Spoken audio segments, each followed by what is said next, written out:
નમસ્કાર દોસ્તો, world ઇનબોક્સની YouTube channel પર હું છું આપનો દોસ્ત રજની. મિત્રો, વર્લ્ડ ઇનબોક્સ દ્વારા ચાલુ કરવામાં આવેલ ડેલી 5 શ્રેણી અંતર્ગત આજે આપણે વાત કરવી છે ગુજરાતી વ્યાકરણને લગતા 5 અગત્યના પ્રશ્નોની. અને એ પ્રશ્નો એવા છે કે જેનો સંબંધ સીધો ગુજરાતી ભાષાની જોડણી સાથે છે. એટલે જોડણી સ્પેશિયલ પ્રશ્નો તમારા માટે લઈને આવ્યો છું. એ પ્રશ્નો પાછા એવાય છે કે જે અગાઉની પરીક્ષાઓમાં પૂછાઈ ગયા છે. તો એવા પ્રશ્નોને આપણે કઈ રીતે જોઈએ તો જોડણી છે આપણને આવડે કે જવાબ છે આપણને મળે. તો એવા પ્રયાસો સાથે આપણે ચાલો આગળ ચાલીએ. તો પહેલો જ પ્રશ્ન તમારી સામે છે. લખ્યું છે કે જોડણી બાબતે સાચો હોય તે શબ્દ પસંદ કરો. પસંદ કરવાનો જોડણી બાબતે સાચો હોય તે, એટલે એવો અર્થ થયો ને કે આમાં એક છે એ જ શબ્દની જોડણી સાચી છે, બીજી બધી ખોટી છે. હવે બને છે એવું કે આપણે શું થાય કે જ્યાં આપણી નજર પડે ત્યાં તમે કોઈ જોડણીને જુઓ છો એટલે તરત આપણા મનની અંદર જોડણી વસી જાય. મતલબ આપણે જેવી જોઈ છે એવી જોડણી પછી આપણે લખતા થઈ જઈએ. આવું બને છે અને એ સત્ય વાત પણ છે. આપણે જોયું વિચારીએ કે મારે સાચે જોડણી શીખવી છે તો પહેલાં તો પ્રશ્ન એ થવો જોઈએ કે આપણે ખોટી ક્યાંથી શીખી ગયા છીએ. ક્યાંથી શીખ્યા છીએ? તો જેને જેમ મન ફાવે ને એમ બધા જ પોતપોતાના મોટા મોટા આમ બોર્ડ બનાવે, મોટી મોટી સારી સારી રૂપાળી કન્યાઓ સાથે ઊભી રાખે, આપણું ધ્યાન ત્યાંય જાય ને જોડણીમાં પછી જાય.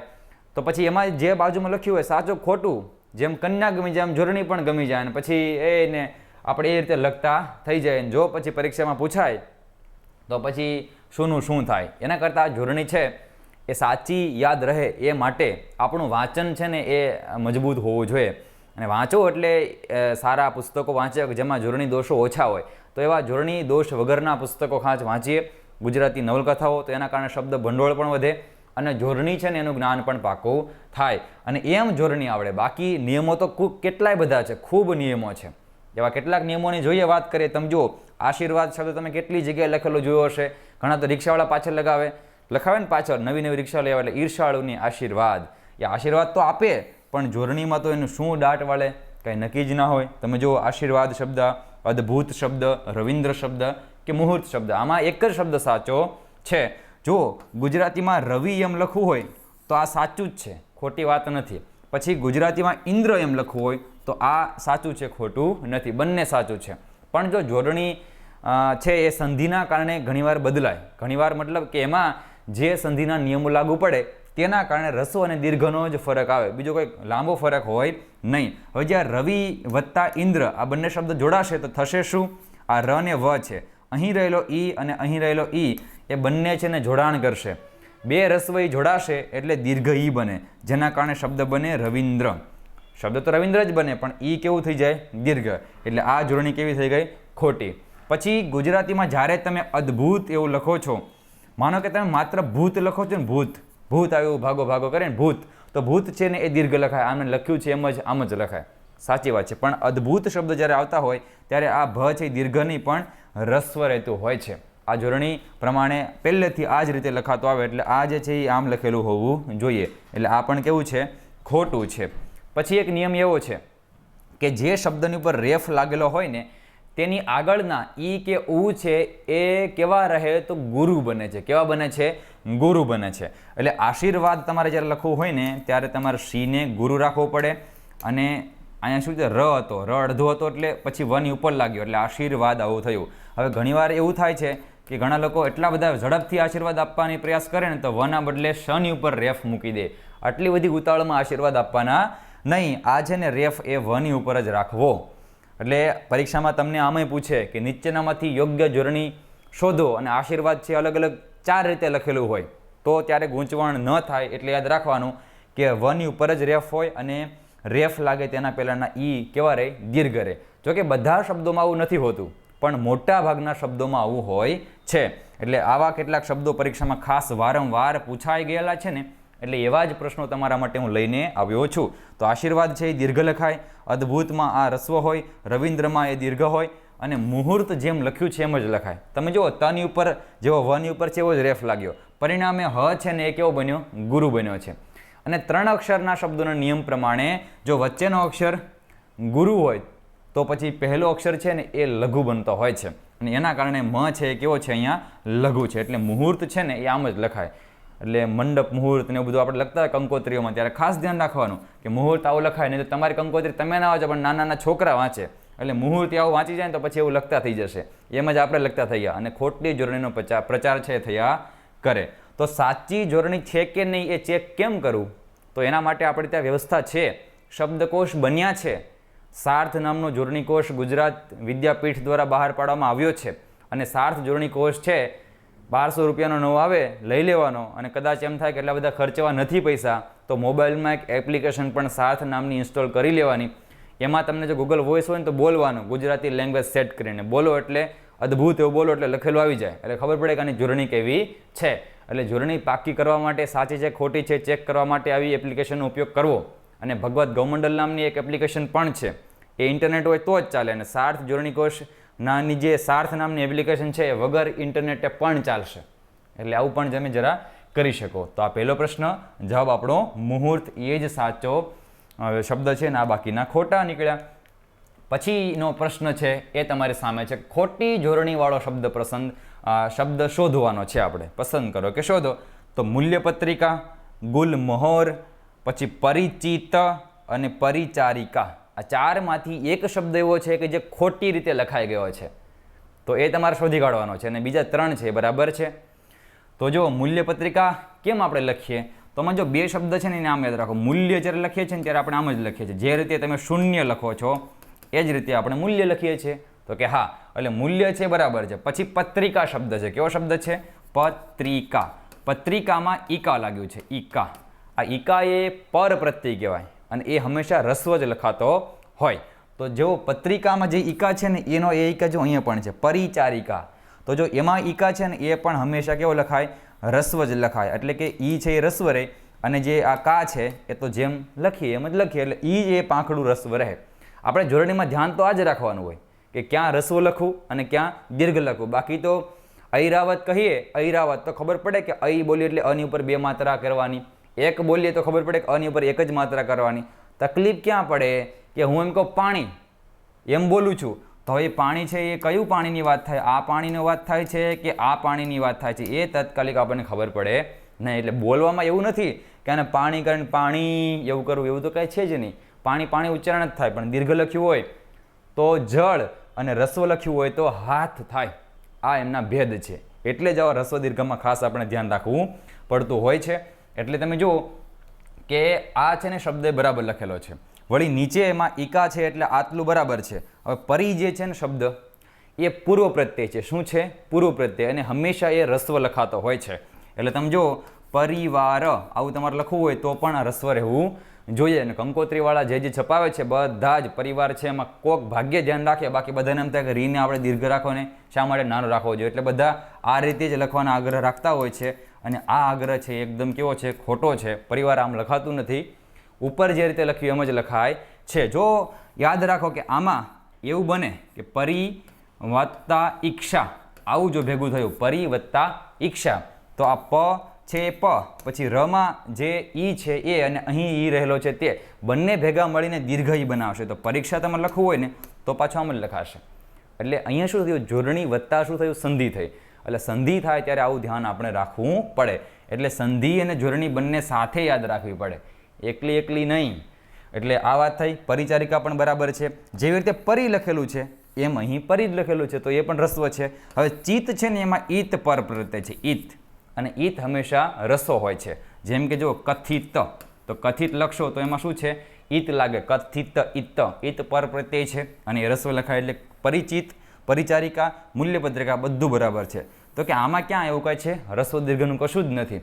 તો શું છે? ઘણીવાર આપણે ખોટા શબ્દો વર્ણો પણ લગાવી દેતા હોય છે, પરિણામે ખોટી જોડણી થાય. તો જો ગુલમહોર લખ્યું છે ને એ સાચું છે ને આમ થાય ગુલ, પછી શું છે? તો જો આપણે ગુલમહોર કહ્યું છે ને એમાં ગુલમોર જ આવે. આમાં હ છે ને એટલું આવતું, ખાલી હ નથી આવતો. ગુલમહોર કરી નાખ્યું છે ને એ ખોટું, હ આવતો નથી. ગુલમોર આવો જ શબ્દ છે. ગુલ એટલે પુષ્પ, એટલે એ આપણું ઝાડ જ છે ગુલમોર કહીએ. આમ એના ઉપર આમ પુષ્પો જેવો જ મોર આવે એટલે એને આપણે શું કહીએ? ગુલમોર કહીએ. તો ગુલમહોર એ શબ્દ સાવ ખોટો, પણ ગુલમોર શબ્દ એ સાચો છે. એટલે આપણે પૂછ્યું હતું ખોટી જોડણીવાળો શબ્દ પસંદ કરો, તો આપણો જવાબ શું આવશે? બી છે એ બરાબર આવશે. તો આવું જરા જોવું જોઈએ. પછી જુઓ, જોડણી બાબતે યોગ્ય હોય તેવો વિકલ્પ શોધો. તો હમણાં મેં તમને જેમ કહ્યું કે આશીર્વાદ શબ્દને એ લોકો અલગ અલગ રીતે લખીને પૂછે, એમ આ રીતે પણ પરીક્ષામાં એકવાર પૂછાઈ ગયું છે કે આમાંથી કયું સાચું. બધાને વંચાય શું ખબર? ચતુર્ભુજ વંચાય. જેટલું લખ્યું છે ને બધાને વંચાય ચતુર્ભુજ, આવું જ વંચાય. પણ લખાય કેમ? તો એને આપણે બરાબર સમજવું પડે. ચતુર એટલે 4 અને ભુજ એટલે હાથ, ભુજા. હવે તમે જો ચતુર શબ્દ તમે કેમ લખો? ચતુર. તો જોજો, ચ પછી શું લખીએ? તું ર. કોઈ ચતુર, ચાલાક, હોશિયાર હોય ને, હોશિયાર. ચતુર આપણે આમ લખીએ. પછી હાથ, ભુજા. ભુજા એવું લખવું હોય તો કેમ લખીએ? તો કે ભુજા. ભયની કાયાને ભુજા નથી, વળી નથી સંશયને પાંખ. તો જો ભુજા છે આમ લખાય. યસ. હવે આને માત્ર ભેગા જ કરેલા છે. આ માનો કે હવે આમ છે ચતુર, આમ જ છે, યાદ રાખજો, આમ.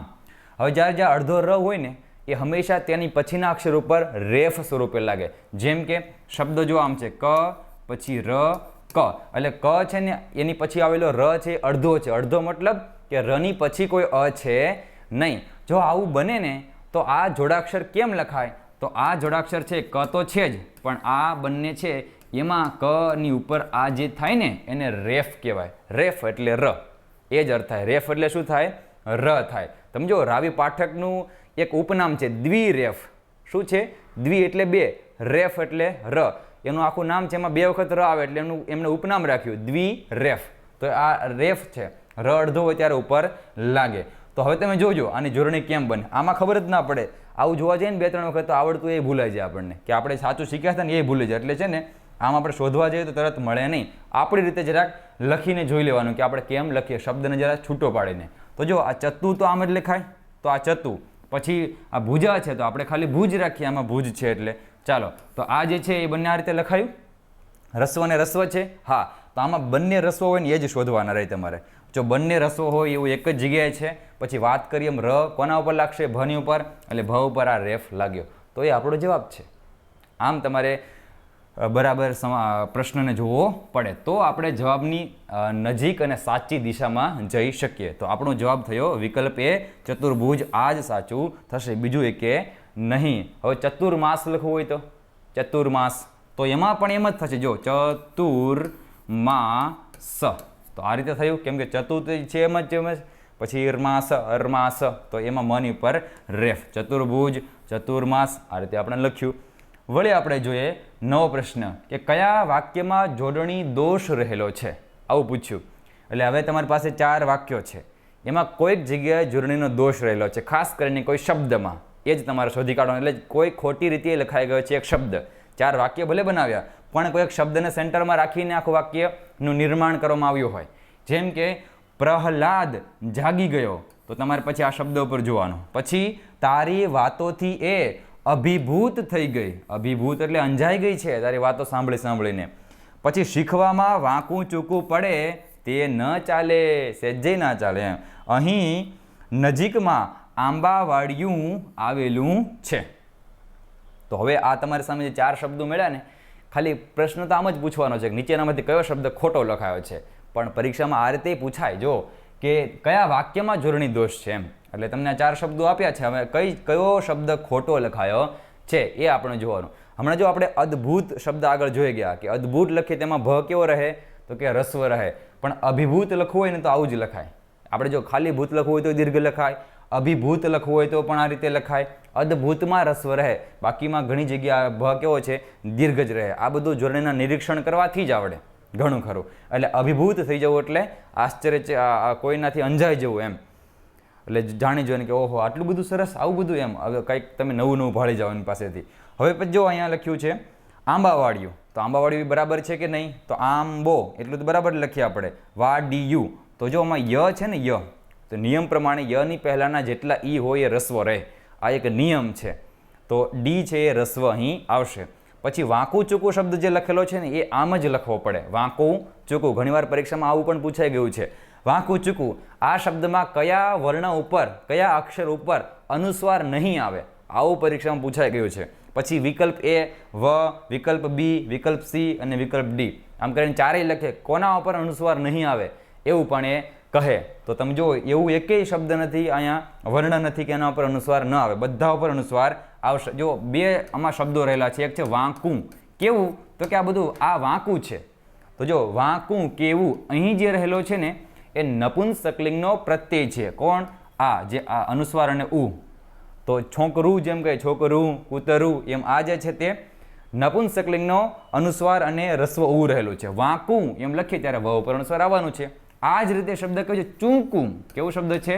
ચૂં. આ જે વ ઉપર છે એમ ચૂંકું, અને જે કની ઉપર અને જે નીચે ઉ અને અનુસ્વાર લાગ્યો એનું એ જ છે. એટલે વાંકું ચૂંકું લખાય ભેગું. એટલે બધા ઉપર અનુસ્વાર અને લખાશે આ જ રીતે. વાંકું ચૂકું લખાય. વાંકું ચૂકું છે ને વાંકું ચૂકું લખાતું હોય. આ યાદ રાખવાનું, આ શબ્દ યાદ રાખવાનો. પછી અભિભૂત પણ બરાબર છે. તો પ્રહલાદમાં શું વાંધો છે? પ્રહલાદ એ બરાબર જ છે, પણ એક જ વાંધો છે, આને હલંત કરવામાં આવ્યો નથી. હલંત કરવો પડે. પ્રહલાદ એમ નથી, પ્રહલાદ. હ એ અડધો છે. હ કેવો છે? અડધો. પણ આપણે વાત કરી હતી કે જો હ છે આખો લખેલો છે, માનો કે આખો લખેલો છે ને આપણે કે ચાલો અડધો જ લખીએ તો ડ જેવું લાગે આપણને. એટલે લખવાનો આખો. અમુક શબ્દ એવા છે જો આ દ એવો છે, હ એવો છે કે જેને અડધા લખીએ તો એનું જે મૂળ રૂપ છે આપણને ખબર પડે નહીં. એટલે લખવાના આખા, પણ શું કરવાનું? તેને અડધામ બતાવવાના હોય. એટલે પ્રહલાદ શબ્દ છે. હવે ઘણી જગ્યાએ છે ને ઘણા આવું પણ કરી નાખે, પ્રહલાદ કરી નાખે. શું કરી નાખે છે? પ્રહલાદ. તો આ પણ ખોટું છે. અને અહીં જે લખ્યું છે પ્રહલાદ એ ખોટું. આ હ છે એના નીચે આવો રેફ કરવાનો જ. એટલે કે આપણે એને હલંત કહીએ, હલંત કરવાનો, રેફ નહીં પણ હલંત કરવાનો જ. તો એ બરાબર કહેવાય, નહીં તો નહીં. એટલે આપણને ખ્યાલ આવ્યો કે એ વિકલ્પમાં જે વાક્ય રહેલું છે એ વાક્યમાં રહેલો પ્રહલાદ શબ્દ છે એમાં જોડણી દોષ રહેલો છે. બાકી બધું છે તે બરાબર છે. તો આવી રીતે જોઈએ એટલે આપણને આવડે. વળી જો લખ્યું કે નીચેનામાંથી બંને જોડણી સાચી હોય ને તેવો વિકલ્પ પસંદ કરો. એક સાચી હોય તો નહીં.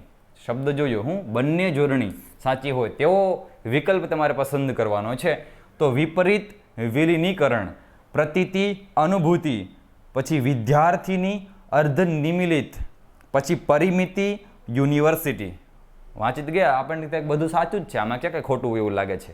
કેમ કે આપણે આવું બધું જોયેલું જ છે. બોલો, બધું જ આવું લખેલું આપણે જોયેલું હોય. કેમ કે લખે છે બધા એટલે જોયું હોય. પણ નિયમ પ્રમાણે આમાંથી સાચી બંને હોય એવી આપણે પસંદ કરવાની. બંને સાચી હોય તેવી હો. એક સાચી ને બીજી ખોટી તો નહીં ચાલે. બંને સાચી હોવી જોઈએ. તો જુઓ પરિમિતિ લખેલું છે અહીંયા, ધ્યાન આપજો. બરાબર, આપણે આમ જોઈએ. પરિમિતિ જે લખેલું છે એમાં પરી એ પૂર્વ પ્રત્યય છે. આપણે વાત કરી હતી કે પૂર્વ પ્રત્યય હંમેશા કેવો લખાય? રસ્વ. તો એ રસ્વ છે. વળી મિતિ પણ આ પ્રમાણે લખાશે. એટલે પરિમિતિ શબ્દ અહીં જે લખ્યો છે તે સાચો છે. જ્યાં સાચું છે તે આપણે રાઉન્ડ કરી દઈએ, ખોટું છે તેને સુધારીએ. યુનિવર્સિટી જે લખેલું છે, યુનિવર્સિટી, એ આવું ન લખાય. સારામાં સારા યુનિવર્સિટીમાં અભ્યાસ કરતા વિદ્યાર્થીઓને પણ ન મેળ પડતો હોય એવો આ શબ્દ છે યુનિવર્સિટી. અહીં સુધી બધું બરાબર છે. પછી જે સ છે ને એ સિટી સિટી વગાડીને આવું આપણે કરવા માંડ્યા છીએ, એમ લખાતું નથી. આ કેમ લખાશે? તો યુનિવર્સિટી આ રીતે લખાય છે. એક શબ્દ છે મ્યુનિસિપાલિટી. મ્યુનિસિપાલિટી એમાં બધું રસવો હોય, પણ એક છેલ્લો જે ટી છે એ દીર્ઘ હોય. એમાં જો municipality, ET ET, university city ET એવું આવે. જ્યાં આવે ને લીટી લીટી ઇલિટી એ બધું આમ જ લખાય. ઈટી લીટી, રસ્વ દીર્ઘ, રસ્વ દીર્ઘ. એટલે આવું કરું. કેમ દીર્ઘ શા માટે? આ તો કે આ જે દીર્ઘ છે ને એ સ્ત્રીલિંગનો ઈ પ્રત્યય છે. યુનિવર્સિટી કેવી, મ્યુનિસિપાલિટી કેવી. તો એના માટે જો નદી કેવી, તો જે સ્ત્રીલિંગનો ઈ પ્રત્યય છે ને એ અહીં લાગેલો છે, એના કારણે એ દીર્ઘ હોય. અને આ જે છે તેને શું રાખ્યું છે? રસ્વ હોય. તો યુનિવર્સિટી આમ લખાય, બધું રસ્વ, પણ છેલ્લે એને શું કરવાનું? દીર્ઘ કરવાનું. મ્યુનિસિપાલિટી શબ્દ હોય તો બધા જ રસ્વ લખવાના. એટલે કે આ બાજુથી ઘણા એમ યાદ રાખે આ બાજુ કરવું ને આ બાજુ કરવું. આ બાજુ હોય તેને રસ્વ કહેવાય અને આ બાજુ હોય ને તેને દીર્ઘ કહેવાય. રસ્વ એટલે ટૂંકું અને દીર્ઘ એટલે લાંબુ માત્રામાં એમ. તો યુનિવર્સિટી આ લખાય એટલે જો આપણો જવાબ તો નહીં થાય ને, આ જવાબ આપણો થશે નહીં. પછી જો વિદ્યાર્થીની અને અર્ધનિમિલિત. હવે ઘણા કહે કે હું વિદ્યાર્થીની છું એમ, એવું ઘણા બોલતા હોય છે. તો વિદ્યાર્થીની કોઈ હોતું જ નથી. અહીં જો અહીં ધ ને ય છે ને એવું કોઈ શબ્દ છે જ નહીં વિદ્યાર્થીની માટે. એવો કોઈ શબ્દ નથી. વિદ્યા નથી, શબ્દ કેવો છે? વિદ્યા છે. કેવો શબ્દ છે? વિદ્યા. દ ને યનો જોડાક્ષર છે. વિદ્યાર્થીની. હવે જો તમારે લખવું હોય શું? વિદ્યાર્થી તો બરાબર છે, સાચું છે. વિદ્યાર્થીની લખવું હોય તો આમ નહીં આવે. વિદ્યાર્થી એ સાચું અને વિદ્યાર્થીની તમારે જ્યારે લખવું હોય ત્યારે કેમ લખાશે? આમ જ લખાશે. બરાબર યાદ રાખજો. યુનિવર્સિટીમાં જે રીતે લખાય એ જ રીતે વિદ્યાર્થીની શબ્દ છે લખાય છે. જો તમે પેલી બાજુ લખી દેશો તો પરીક્ષામાં 1 માર્ક ગુમાવશો. એટલે હવે ગુમાવીશું નહીં, આપણે જોઈ લેશું. વિદ્યાર્થીની આમ જ લખાય, યુનિવર્સિટી આમ જ લખાય, કોઈ જાતની છૂટછાટ આમાં હોતી. વિદ્યાર્થી આમ જ લખાય પાછું, પણ વિદ્યાર્થીની સ્ત્રીલિંગ શબ્દ છે તો આ જે દીર્ઘ છે એના કારણે આને રસ્વ થવું પડ્યું. તો જો આ બંને જેમ લખાય એમ બરાબર યાદ રાખવાના. તો આપણો જવાબ આ છે. આમાં આ ખોટું હતું, જેમ આમાં ખોટું છે. અર્ધ નિમિલિત છે ને આમ જ લખાય. અર્ધ પહેલાં શું નિમિલિત યાદ રાખાય. નિમિલિત એટલે કેવું? નિમિલિત એટલે મીચેલું. શું થાય? નિમિલિત એટલે મીચવું. જો આપણી આંખો છે ને મીચીએ, હવે અડધી મીચેલી અને અડધી ખુલ્લી આંખો પણ ઘણા રાખે. જો ઘણા મા બાપ છે ને છોકરાને ડારો આપે ને, સુઈ જા, આંખો બંધ કર, તો એ છે શું કરે? આમ અડધી આંખો ખુલ્લી રાખીને જોવે, જતા રાખ છે, જતા રાખ છે, એટલી જરાક આંખો ખુલ્લી રાખે. એવી આંખોને અર્ધ નિમિલિત આંખ કહેવાય. અડધી મીચેલી. સાવ પૂરેપૂરી બંધ નહીં કરવાની, નહીં તો પછી દેખાય નહીં કાંઈ. એટલે સેજ ખુલ્લી રાખીને જોવાની. ઘણા પ્રાર્થના કરતાં કરતાં યાદ રાખજો એવું કરતા હોય, પ્રાર્થના છે સેજ જોઈ લે, સાહેબ ક્યાં આટા મારે છે એવું. તો એ અર્ધ નિમિલિત આંખ કહેવાય. અર્ધ નિમિલિત, અડધી મીચેલી. એટલે નિમિલિત હંમેશા આમ લખાય. ઈત પ્રત્યય છે, જો ઈત, અને અર્ધ તો જેમ લખાતો હોય તેમ. એટલે આ શબ્દ છે તે કેવો છે? સાચો છે. સાચા શબ્દ ઉપર આપણે રાઉન્ડ કરીએ છીએ. ખોટા શબ્દ છે તેને ત્યાં બાજુમાં લખ્યા છે. પ્રતીતિ અને અનુભૂતિ 2 શબ્દ છે. તો અનુભૂતિ શબ્દ છે એ આમ જ લખાય. એમાં જુઓ તમે, અનુ એ પૂર્વ પ્રત્યય છે અને અનુ હંમેશા આ જ રીતે લખાતો હોય. પછી જો ભૂતિ છે એ આ જ દીર્ઘ જ આ રીતે જ લખાશે. અનુભૂતિ આ જ રીતે શબ્દ આવતો હોય છે. પછી જે પ્રતીતિ લખાય છે ને એ આ ખોટું છે. જો ગુજરાતીમાં એવું તો છે જ કે પ્રતિ તમારે લખવું હોય ને, પ્રતિ તો આમ જ લખાય. પ્રતિ હંમેશા રસ્વ જ હોય. જો એમ જેમ કે પ્રતિ તો પ્રતિબિંબ આમ લખાશે. પ્રતિબિંબ ઘણીવાર આ શબ્દ પણ પરીક્ષામાં પૂછાયેલો. પ્રતિબિંબ તો કે આ સાચું છે, યસ. હવે પ્રતિ છે એના પછી તમે જોજો, આ પ્રતિ વત્તા શું છે તો લખેલું છે ઈક. પ્રતિ વત્તા ઈક. તો અહીં તની પછી ઈ છે, અહીં શું છે? ઈ તો છે જ. 2 ઈ ભેગા થાય એટલે હંમેશા દીર્ઘ ઈ બને. તો જો પ્રનું પ્ર, ત તો અહીંયા હતો જ, બંને ઈ ભેગા થાય તો દીર્ઘ ઈ બનાવ્યો. એટલું દીર્ઘ નહીં બનાવવાનું, આ તો તમને દેખાય એટલે. અને પ્રતિક આમ બન્યું. એટલે જો શબ્દ છે ને એ પ્રતિક આમ બને. હવે આ જ રીતે પ્રતીતિમાં શું થયું છે તો જોજો તમે, હો અહીંયા ધ્યાન આપજો. આની આ જ વસ્તુ, જેમ પ્રતિ વત્તા ઈક છે એમ પ્રતિ વત્તા ઇતિ છે. શું છે? પ્રતિ વત્તા ઇતિ. તો હવે તમે જોજો આમાં શું થશે? પ્ર અને આ તમાં રહેલો ઈ ને આ બંને શું બનાવશે? દીર્ઘ બનાવશે. તો કે આ દીર્ઘ બન્યું, યસ. અને રસ્વતી હતો તો કે હા, તો આમ કરીને પ્રતીતિ બન્યું. જેમ પ્રતિ વત્તા ઈક બન્યું એમ પ્રતિ વત્તા ઇતિ, તો પ્રતિતિ. તો શબ્દ આ છે ખોટો થયો ને, એટલે સાચું છે એ કયું થશે? આ છે એ થશે. એ આપણે ત્યાં લખ્યું. પછી જુઓ વિપરીત અને વિલીનીકરણ. તો વિલીનીકરણ છે આમ જ લખાય અને વિપરીત પણ હંમેશા આમ જ લખાય. આપણો જવાબ, આપણે શું પૂછ્યું? બંને જોડણી સાચી હોય તેવો વિકલ્પ પસંદ કરો. તો જો આ બંને જોડણી સાચી છે. તો આમ આપણે બરાબર જોઈએ તો જોડણીમાં કંઈક સેજ ચાંચ ડૂબે. બાકી જોડણીને ખાસ સમજ્યું હોય ને તો તેના જે નિયમો છે એ તો જાણવા જ પડે. ખાસ તો આપણે વાત કરી કે એના કેટલાક પૂર્વ પ્રત્યય છે અને કેટલાક પર પ્રત્યય છે. આટલું જો ખબર પડી જાય ને તો જોડણી અડધી સરળ થઈ જાય. પૂર્વ અને પર પ્રત્યયની વાતો જો બરાબર આપણા મગજમાં ઉતરી જાય તો ઉતરશે. ધીમે ધીમે બધું જ આવડશે. અને વર્લ્ડ બોક્સની માય ક્લાસ એપ્લિકેશન છે એમાં જોડણીની આવી જ રીતે વિગતે ચર્ચા કરી જ છે, તમારા માટે જ છે. એટલે જોજો. આ 5 પ્રશ્નો ઉપરાંત હું તમને હવે 4 શબ્દો આપું છું. જો ઉદ્યોગીકરણ, પછી ઉદ્યોગિકીકરણ, ઔદ્યોગિકરણ અને ઔદ્યોગિકીકરણ, 4 શબ્દો છે. હવે આમાંથી માત્ર 2 શબ્દ માન્ય છે અને બીજા 2 શબ્દ છે ને એ માન્ય નથી. એટલે કે 2 શબ્દની જોડણી સાચી છે અને 2ની ખોટી છે. તમારે મને જવાબ કોમેન્ટમાં આપવાનો છે, કોમેન્ટ બોક્સમાં, કે આમાંથી કયા નંબરની જોડણી છે એ સાચી અને કયા નંબરની ખોટી. હવે જો તમને આનો જવાબ ક્યાં મળશે તો તમને આનો જવાબ સાર્થ જોડણી કોષમાંથી મળે, અથવા તો ભગવત ગૌમંડલ નામની કોષમાંથી પણ મળે. અને આ બંને કોષની એપ્લિકેશન છે જ, ડિજિટલ એપ્લિકેશન છે, એમાં બંને શબ્દ મૂકજો. એનો અર્થ શું થાય એ ખબર પડશે અને જોડણી સાચી શું થાય એ ખબર પડશે. લખજો આવું ઉદ્યોગીકરણ.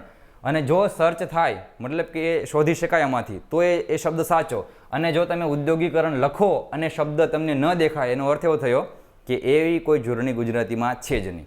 આવો અર્થ થાય. એટલે આમાંથી 2 શબ્દો છે એની જોડણી માન્ય છે અને બીજા 2 શબ્દો છે જ નહીં. અમાન્યની વાત નથી, બીજા કોઈ શબ્દ એવા છે જ નહીં. 2 સાચા છે અને 2 ખોટા છે.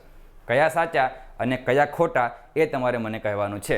જો તમારે સરળતા ખાતર એવું પણ કહો, તમે માત્ર એટલું જ કહેજો કે આ નંબરને આ નંબરની જોડણી ખોટી છે, અથવા તો આ નંબરને આ નંબરની જોડણી સાચી છે. આટલો મને જવાબ આપશો તો મને આનંદ થશે કે મેં તમને જે 5 પ્રશ્નોના જવાબ આપ્યા અને બદલામાં તમે મને એક પ્રશ્નનો જવાબ તો આપ્યો જ. એટલે જરા આવો એક મને જવાબ આપજો, એટલે હું પણ એ તમને કહીશ પાછું કે તમારો જવાબ સાચો છે કે ખોટો છે. તો આ રીતે આપણે 5 પ્રશ્નોને જોયા, સમજ્યા. આશા રાખું છું કે આપને સંતોષ થયો હશે.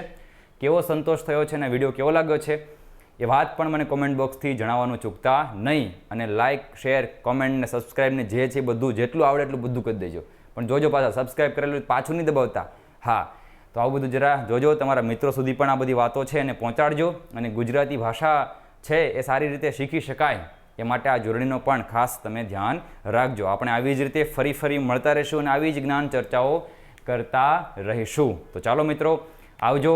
મને તો તમારા સાથે ખૂબ મજા આવી. તમને કેવું લાગ્યું એ પાછું મને કહેવાનું ચૂકવાનું નથી. તો આવજો. જય હિન્દ.